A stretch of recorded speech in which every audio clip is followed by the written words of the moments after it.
42 Chinese national ang inaresto sa isang resort sa Quezon. At karamihan po sa kanila hindi dokumentado. Saksi si John Consulta, exclusive. Kasama mga tauhan ng Bureau of Immigration at PAOK, pinasok ng mga tauhan ng Calabarzon Police ang resort na ito sa Alabat Island sa probinsya ng Quezon.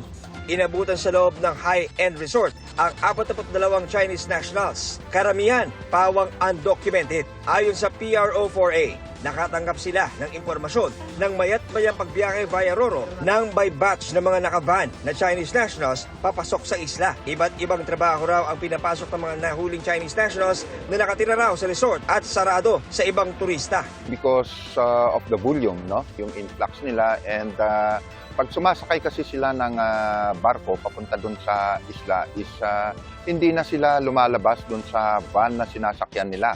Kinukumpirma ng PAOK kung ang mga nahuling Chinese ay galing sa Pogo, sa Porac at ibang lugar na nakaiwas sa kanilang mga naging operasyon. It's quite normal na makakakita ka ng mga foreign nationals doon. So, eto na naman yung sinasabi nating hiding in plain sight. So, siguro nakakita sila ng ito yung isa sa pinakamagandang lugar kung saan pwede silang magsimula ng kanilang scamming activity. Wala pa ring pahayag ang mga naarestong Chinese nationals. Dadalhin sa tanggapan ng BI ang mga naarestong Chinese para sumailalim sa proseso. Meron din tayong mga nakita ng mga undocumented aliens at saka mga working without permits.